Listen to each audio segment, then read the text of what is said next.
O Ao Ponto firmou uma parceria com a Rede Brasil do Pacto Global, iniciativa criada pela ONU em 2000 que reúne empresas e organizações em torno de ações em frentes como direitos humanos, trabalho, meio ambiente e combate à corrupção. Com a participação de convidados indicados pelo Pacto Global, em toda segunda-feira do mês, o Ao Ponto debate qual o papel das organizações e do poder público em direção à sustentabilidade corporativa.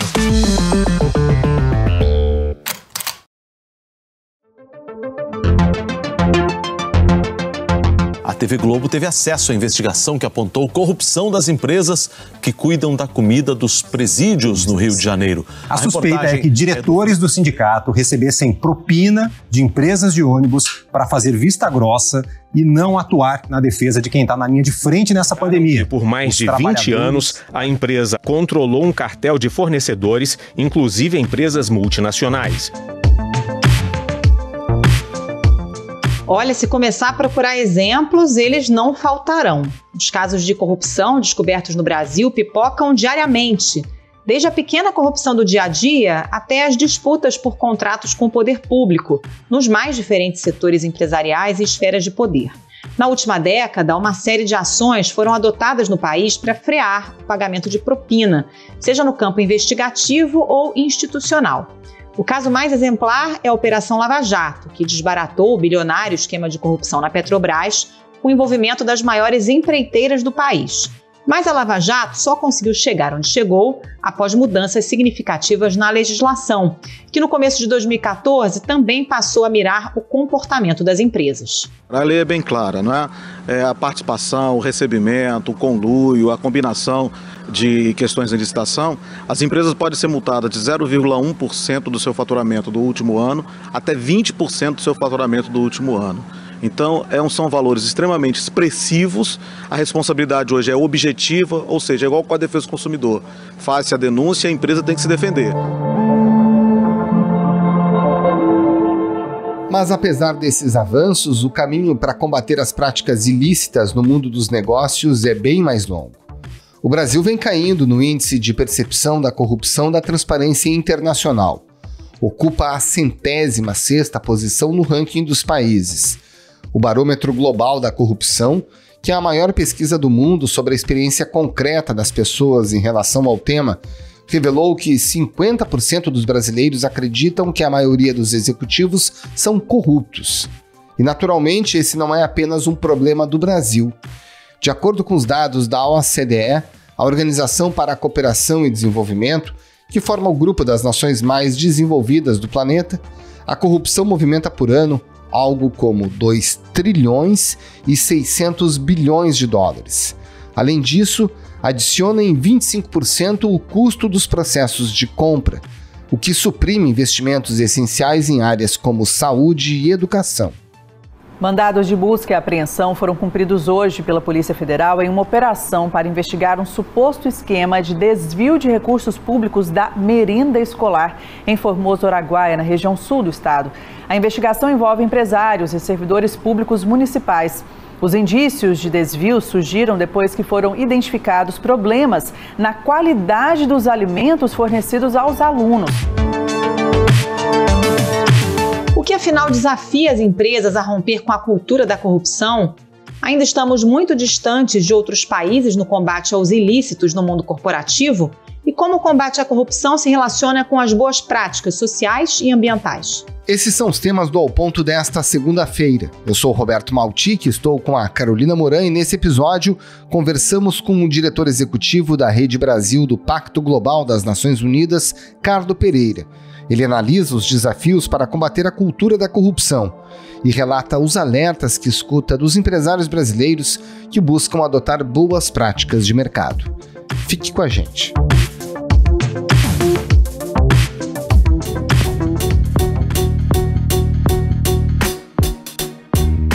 Carlo Pereira, diretor executivo da Rede Brasil do Pacto Global da ONU. De que forma e por qual razão, o mundo corporativo mudou nos últimos anos em relação principalmente a essas práticas como o pagamento de propina, de suborno, para concretizar negócios com governos, seja na esfera municipal, estadual, federal, tanto aqui no Brasil quanto fora do país?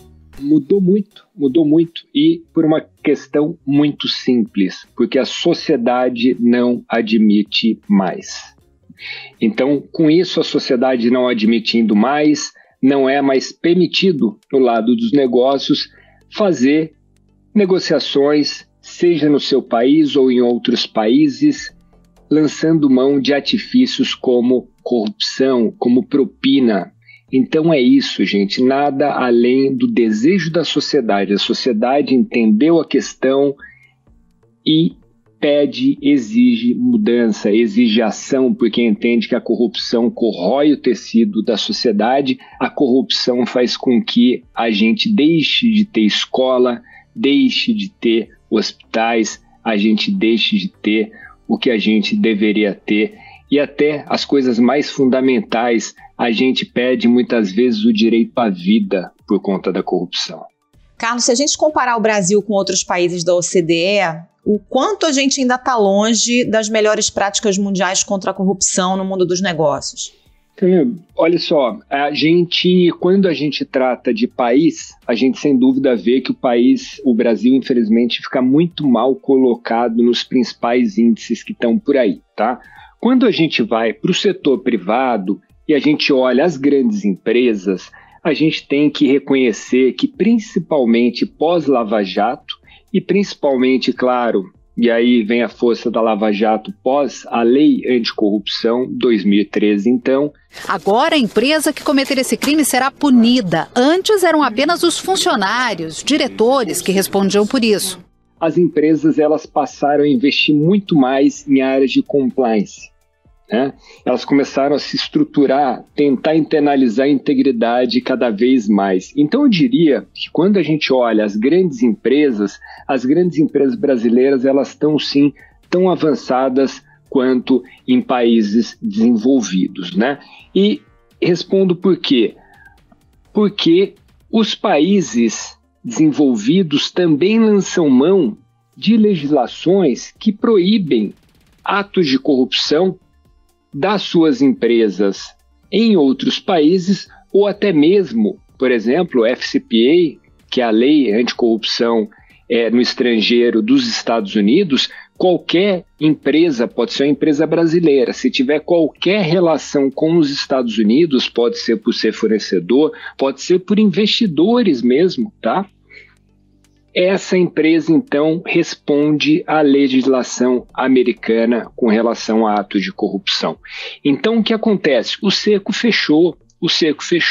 A sociedade demandou, os governos, que é o que o governo faz, escutar a sociedade e transformar isso em legislação, os governos transformaram, então blindam cada vez mais esses temas. Então, é claro que, por conta disso, as empresas em determinado país, ela fica cada vez mais cesseada de praticar atos de corrupção no seu país ou fora dele. Agora, Carlos, se um empresário pensa pequeno, por exemplo, no Brasil, ele pode pensar, vou fazer uma negociata ilegal aqui, eu ganho uma bolada que garante meu ano. Se a gente fosse mensurar os prejuízos à sociedade como um todo desse tipo de visão, desse tipo de raciocínio, é possível? Olha, o que eu estou dizendo aqui, não estou dizendo que não existe, né, corrupção, pelo contrário, infelizmente existe muito, tá?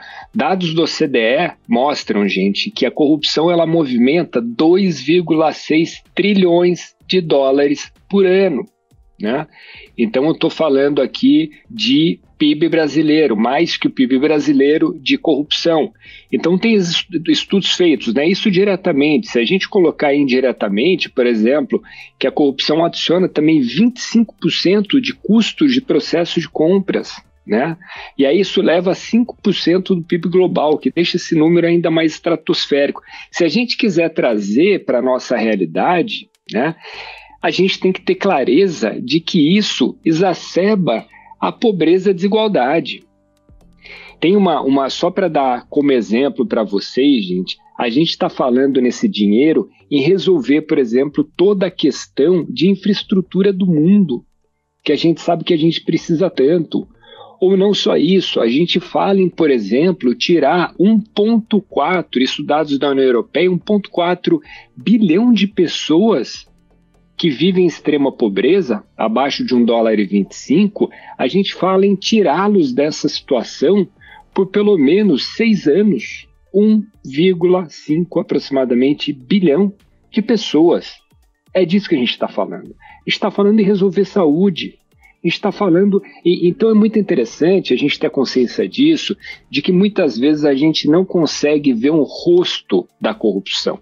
Ou quando a gente pensa nesse rosto, a gente pensa no corruptor ou na pessoa que foi corrompida. Mas a gente esquece do rosto daquela mulher, pensando em Brasil, aquela mulher negra que não tem acesso à saúde. A gente está pensando nas pessoas que, no momento de pandemia, não têm acesso à vacina. Então é disso que a gente está falando, nesses rostos que a gente tem que se concentrar.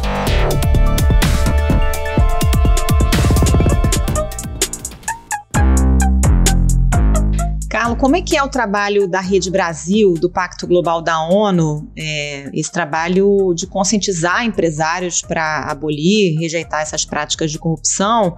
E o quanto tem sido difícil esse trabalho aqui no Brasil? Quais são os principais desafios? Olha, infelizmente, quando a gente do Pacto Global pensa em trabalhar algum tema em algum país, a gente busca os principais desafios, né? E, infelizmente, esse é um tema que nos desafia muito no nosso país, como a gente bem sabe, né? Os desafios são grandes, sem dúvida nenhuma. O que a gente busca fazer é sempre fazer em conjunto, co-criar soluções, tá?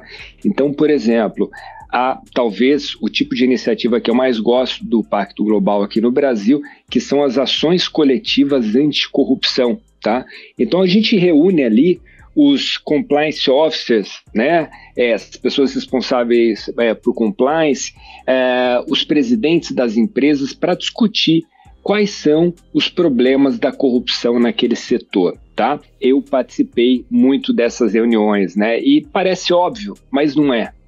Tem alguns desafios e dilemas de corrupção que não são tão óbvios assim, ou seja, não é preto e branco, né? A gente está falando de muita zona cinzenta.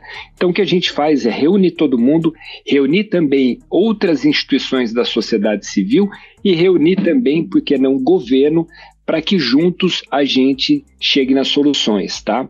E o que eu queria trazer de resultado que é bacana da gente pensar, a gente já trabalhou vários setores. É uma metodologia Banco Mundial com Transparência Internacional, que a gente faz essa adequação para cá, e a gente chegou no nível máximo em pelo menos 2 setores, né?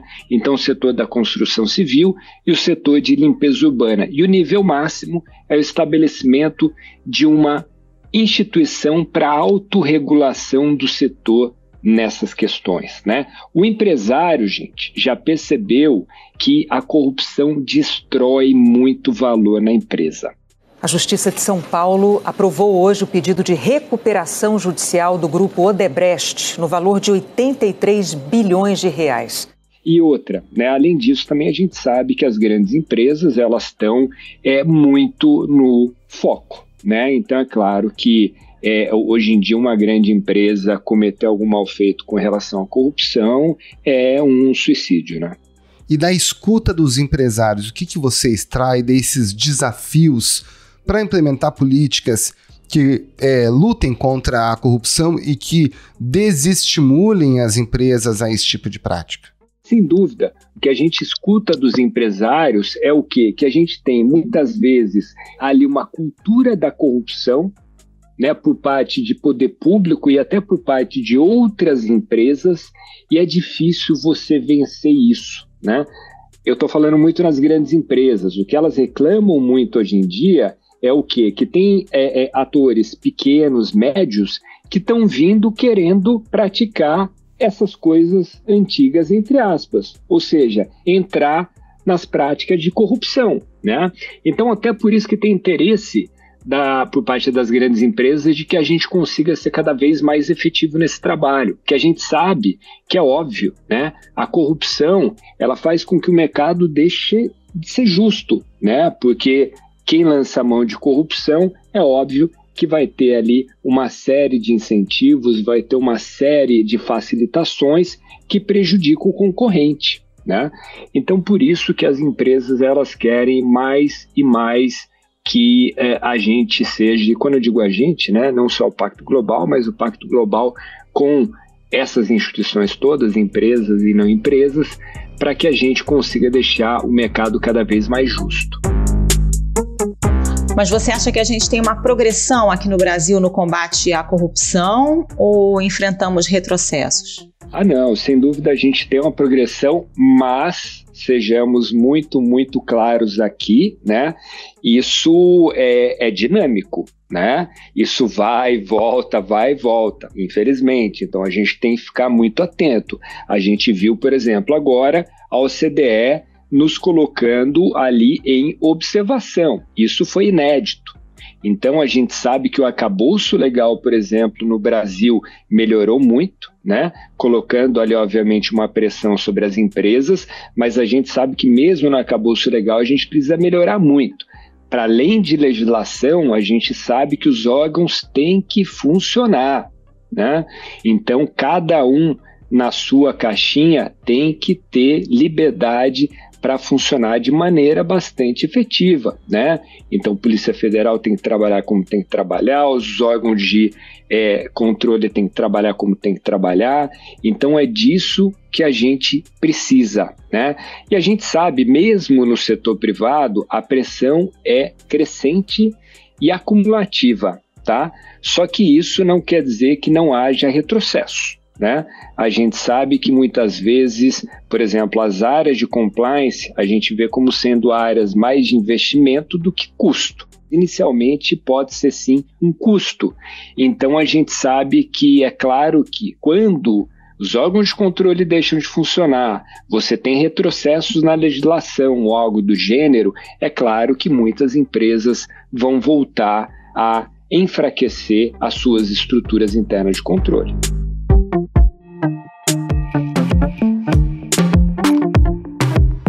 A nossa colega Cláudia dos Santos, repórter aqui do Globo, inclusive entrevistou o Ron Popper, que é o CEO da Global Business Initiative on Human Rights, que atua justamente para atrair globalmente empresas às boas práticas de mercado. E ele disse que não tem mais lugar para empresas com práticas não sustentáveis ou que ferem os direitos humanos, seja no Brasil ou no exterior.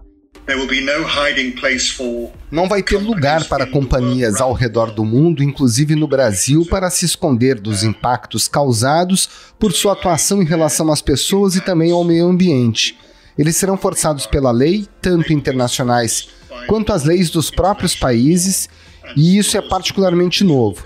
No passado, tinha muito soft power, ações voluntárias das empresas. Mas agora, isso está se tornando uma obrigação provocada por leis mais rígidas. Essa repulsa às práticas de corrupção hoje se equivalem às restrições de mercado relacionadas aos direitos humanos, por exemplo? Quer dizer, isso não é mais aceito globalmente, né? Sem dúvida, tem uma equivalência muito forte aí, gente. Uma equivalência muito forte no sentido de isso que eu comentei, né?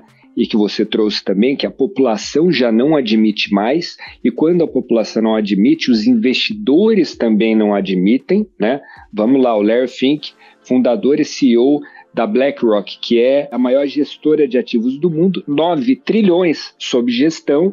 Ele, todo janeiro, solta uma carta para os CEOs das empresas investidas dele, e o que ele diz, né? Ele traz, há alguns anos, ele embute muito a questão da sustentabilidade, integridade, etc. E aí tem uma frase dele muito interessante, né? Que é o homem aí que é a personificação do capitalismo, eu diria, né? Uma vez que ele tem 5 PIBs brasileiros sob gestão. E ele falou uma frase muito interessante, né? Entrevistado, ele de maneira jocosa falou, olha, eu não sei porque dão atenção às minhas cartas, né? E obviamente é porque ele tem 9 tri ali no bolso dele, mas o que ele traz depois na resposta, ele fala o seguinte, a única coisa que eu faço é escutar a sociedade. Então é isso, gente, é a força da sociedade. Então a sociedade não admite mais. Então, e o paralelo com direitos humanos é perfeito. Primeiro que a corrupção, infelizmente, afeta demasiadamente direitos humanos, tá? Então, a gente tem estudos, por exemplo, na Europa, agora com retrocesso muito forte com relação à população, por exemplo, LGBTQIA+, em alguns países, como por exemplo Hungria, até o que a gente considera, convenciona chamar de pequena corrupção, está aumentando muito. Por quê? Porque a população LGBTQIA+, ela está sofrendo mais, isso é uma percepção que se tem nesses países, de suborno. Porque uma vez que é uma população excluída, eles acabam sendo alvo desse tipo de prática, ainda mais por funcionários públicos, né? E fora isso, sem dúvida nenhuma, gente, como eu falei inicialmente, quando a gente fala dos grandes desvios de recurso, né, ou seja, as grandes corrupções, aí eu estou falando em recursos que estão afetando diretamente direitos humanos, né? Direito à água, direito à moradia, direito à vida, enfim, e vários outros direitos fundamentais, né? E aí um outro ponto que você trouxe é na questão do controle. O que eu tenho que fazer? Eu tenho que ter áreas de conformidade dentro das empresas que trabalhem efetivamente, né? Então, do mesmo jeito que eu vou olhar se eu estou conforme com regulações, legislação ou até mesmo acordos de autorregulação com relação à integridade e corrupção, da mesma maneira eu posso me utilizar dessas estruturas para também avaliar questões relacionadas a direitos humanos, ou seja, aquela empresa ela está adequada às boas práticas do mercado, ao que a sociedade deseja dela com relação a direitos humanos, né? E aí, gente, vai desde coisas muito grandes a, por exemplo, enfim, por meio de um desastre ali, um acidente ambiental, eu acabar com uma população toda, até coisas que são, por exemplo, assédio moral e sexual dentro das empresas. Isso é relacionado a direitos humanos. No mundo de hoje, o jeito com que um país lida com as questões ambientais impacta outras áreas importantes. Os economistas lembram que pode ser determinante na decisão de um outro país investir aqui ou mudar o rumo de negociações comerciais. Carlo, a gente tem hoje no mundo um movimento muito forte de sustentabilidade ambiental. E eu não sei até que ponto a gente pode dizer que as políticas que estão sendo adotadas nesse momento na Europa, nos Estados Unidos, de não aceitar em hipótese alguma qualquer tipo de madeira ilegal ou produtos agrícolas que são extraídos ilegalmente, dá para dizer que na prática hoje no mundo o exemplo da sustentabilidade ambiental é o mais forte nesse momento em relação a essa mudança do ponto de vista dos empresários? Olha, infelizmente sim, né? Eu acho que questões ambientais elas sempre tiveram um maior destaque, tá? Então, inclusive, nesse mundo ESG, ou seja, finanças sustentáveis, a gente fala muito isso, né? Que o acrônimo vem do acrônimo também em português ASG, Ambiental, Social e Governança, e a gente fala que o S, de fato, fica muito aquém, tá? Mas a gente tem muita coisa acontecendo em social, e cada vez mais. Então, eu acho que, por exemplo, você falou de pressões externas que a gente sofre e até regulações externas, uma muito interessante que pega a questão social por exemplo, a legislação de escravidão moderna do Reino Unido, né? Então, empresas que vão fornecer para aquele país precisam, então, não só olhar as suas práticas, mas também da sua cadeia para saber se não tem nada relacionado à escravidão moderna, né? Isso é uma coisa, e por acaso, né? E aí foi do social para o ambiental, tá? E aí o Reino Unido, então, acaba de fazer uma legislação muito similar no sentido da aplicação dessa legislação para a questão de desmatamento, né? Então, nesse caso, foi até o contrário, né? Porque esse formato do Modern Slavery Act, que é o nome dessa legislação, funcionou muito bem na sua aplicação. Então, daí acabou de sair de consulta pública, fizeram, então, agora para a questão do desmatamento. Mas, sem dúvida, a questão social é crescente, né, gente? Vamos lá, hoje em dia, cada cidadão deixa de ser um consumidor de informação e passa a ser um gerador, né? Então, no sentido até de denúncias, até mobilizações, né? E outro ponto para finalizar aqui, é bom sempre a gente lembrar, isso muito diferente do que era na década de 1960, 70, onde 15%, quando 15% só do valor de uma empresa aproximadamente era atrelado a ativos intangíveis, hoje a gente está falando de 90%. E desses 90%, a maior parte, por volta aí de 75%, 80%, a gente está falando da reputação da empresa, né? Então as questões sociais, elas estão vindo com uma força muito grande. Carlo Pereira, muito obrigada pela participação aqui no Ao Ponto. Bom trabalho aí para você. Valeu, Carlo. Muito obrigado. Um abraço e uma ótima semana. Muito obrigado.